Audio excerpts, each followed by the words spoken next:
E aí, pessoal, bem-vindos ao início da correção do link de história da semana 1, tá aqui, ó, semana 1 do link de história, do PET de história.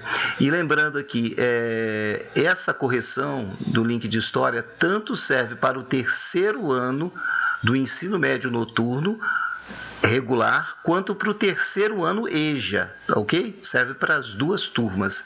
O conteúdo é o mesmo, é o mundo moderno, república e modernidade. A gente vai estudar o Brasil nos primeiros anos da república e como o Brasil fez essa passagem, quais as condições políticas, econômicas e sociais que o Brasil teve como início nas primeiras décadas da forma de governo republicana, né? E vamos na sequência aqui para a correção ser bem objetiva.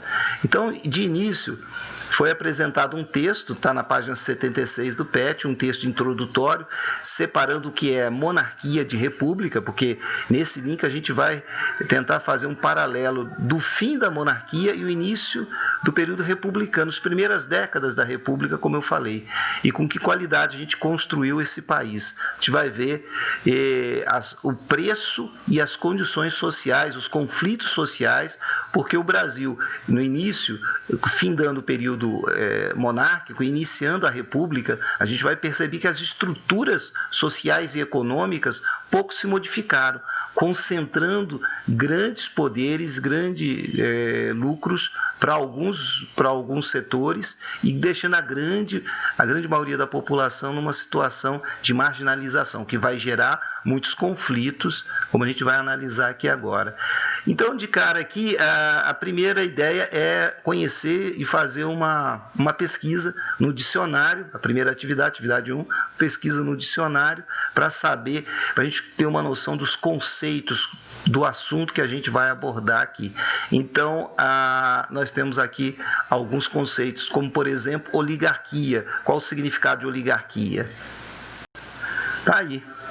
Então, oligarquia é o regime político em que o poder é exercido por um pequeno grupo de pessoas pertencentes ao mesmo partido, à mesma classe ou família. Nesse caso aqui, são os grandes fazendeiros. O Brasil é tomado desde o período da monarquia e pouco se modificou no início da república, a uma estrutura de poder baseado nas grandes fazendas, né? Os grandes fazendeiros é que dominavam a estrutura fundiária no Brasil, as grandes propriedades. E aí vem a segunda pergunta: o que é a política, afinal, política do café com leite? Tá aí. A política do café com leite é o período da história política brasileira de predomínio das oligarquias paulistas, que representavam o setor do café, e de Minas Gerais, as mineiras, que representavam o setor do leite, durante a Velha República.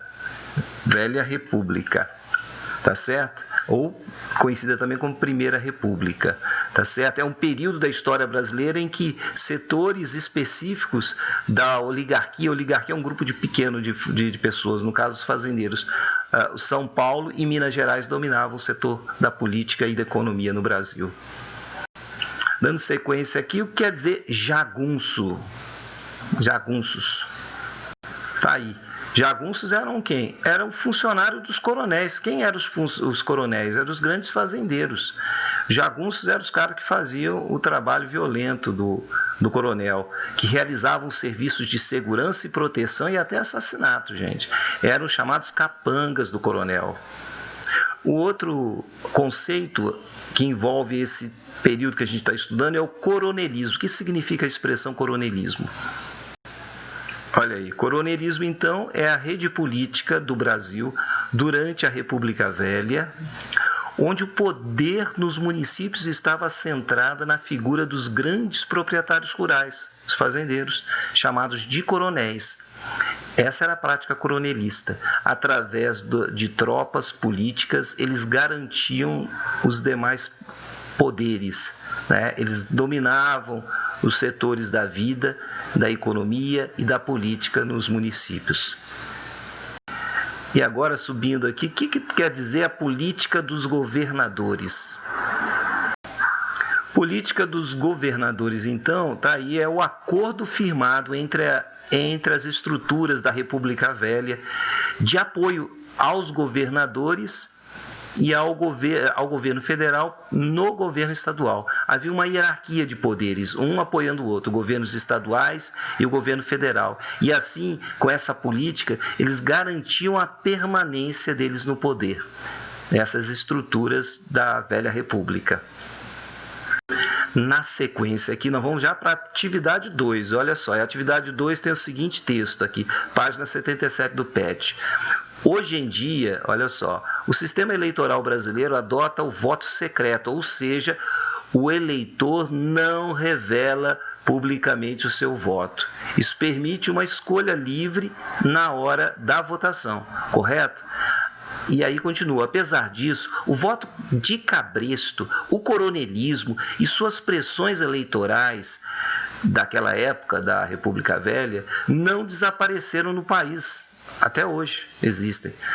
Nas regiões mais carentes do Brasil de hoje, ainda de hoje, o eleitor pobre e sem informação ainda vota com medo do coronel, como se, né, dos coronéis de hoje.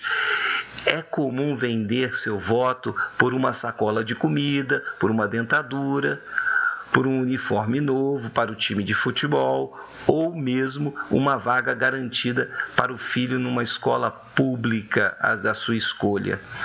E aí vem, conforme a afirmação acima, responda em seu caderno. Vamos lá, gente. O que você entendeu sobre voto de cabresto? Tá aí, ó. Voto de cabresto, então, é um sistema de controle político abusivo, impositivo e arbitrário praticado durante o período conhecido como coronelismo. Os coronéis dominavam a velha república. As primeiras décadas do início da república, né, os coronéis das fazendas dominavam e impunham a todos os candidatos na hora da eleição. A B é a seguinte: você acha que ainda hoje essas práticas ainda existem? Justifique sua resposta. Aí, nesse caso, ela é subjetiva, é a opinião de vocês. Basta colocar uma opinião e aí é suficiente, ok? E aí, aproveitando o próprio texto, é a opinião, né? Você é livre, eu coloquei aqui, nas regiões mais carentes, e eu vou dizer até, não é só carentes não, o eleitor pobre, é lógico que esse é o mais exposto, né? E sem informação ainda hoje vota com medo. A letra C está aqui. A pergunta: você acha que ter liberdade para votar é sinônimo de poder escolher verdadeiramente seu representante? O que vocês acham?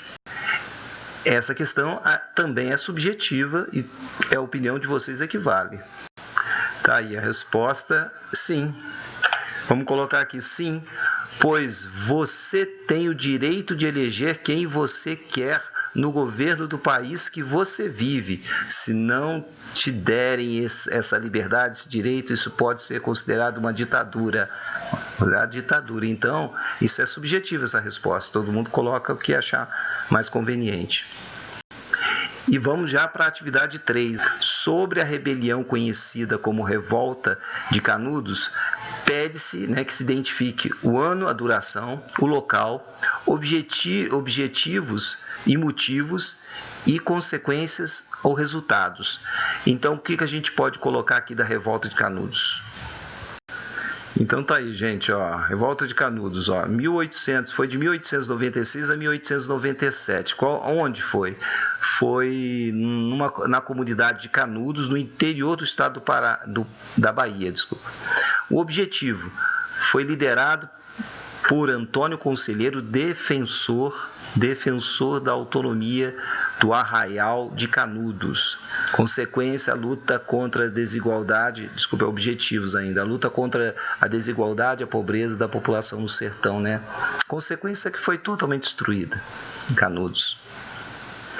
Na sequência aqui, está perguntando sobre a revolta da vacina. Vamos identificar o ano, o local, o objetivo? Vamos lá. Tá aí, pessoal. Revolta da vacina, então, foi de 10 a 16 de novembro de 1905. Qual local? Cidade do Rio de Janeiro.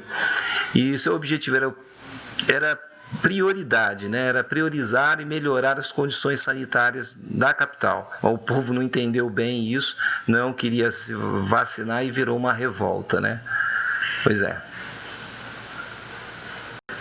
Na sequência aqui, pergunta-se o que foi a revolta da Chibata, que aconteceu também no período das primeiras décadas da República Velha. Vamos dar uma olhadinha no que foi a revolta da Chibata. E tá aí. Ocorreu a revolta da Chibata de 22 a 27 de novembro de 1910, aconteceu também no Rio de Janeiro, e o objetivo era o fim dos castigos físicos que a Marinha, né, que a Marinha ainda sofria em pleno início do século XX. Houve essa revolta. Na sequência, pergunta-se o que foi a Guerra do Contestado. O que foi? Tá aí, o Contestado, a Guerra do Contestado, ela foi de 1912 a 1916. O local foi a região do Contestado, entre Paraná e Santa Catarina, no sul do Brasil. E o objetivo era lutar pelos direitos da população pobre e menos favorecida. E ainda nós temos o tenentismo. O que foi o tenentismo? Tá aí, o tenentismo, então, surgiu em 1922. A partir de 1922, né, teve vários movimentos tenentistas. Ele aconteceu distribuído em várias regiões do território nacional, né, distribuído pelo território nacional. O principal objetivo era a defesa do voto secreto, a defesa de investimentos na educação, e o que era negligenciado muitas vezes, a educação, o direito a voto na República Velha. Na sequência aqui, perguntas sobre outra revolta, a revolta do Forte de Copacabana. Tá aí, olha só, a revolta do Forte de Copacabana aconteceu em 5 de julho de 1922, aconteceu na cidade do Rio de Janeiro e teve por objetivo a ação de movimentos tenentistas em defesa de vários direitos contra a República Velha. Foi uma revolta de vários oficiais jovens, né, do Exército. E, por último, aqui, a rebelião, né, considerada uma rebelião, que foi a Semana de Arte Moderna. A Semana de Arte Moderna foi no período de 11 a 12 de fevereiro de 1922, foi em São Paulo e tinha por objetivo uma verdadeira renovação da linguagem artística, né? A busca da experimentação na liberdade criadora e rompendo, trazendo uma ruptura com o passado de injustiças, inclusive no Brasil, né? Então aqui termina, gente, o link, a semana, né? E vamos na sequência corrigindo as atividades. Valeu? Obrigado!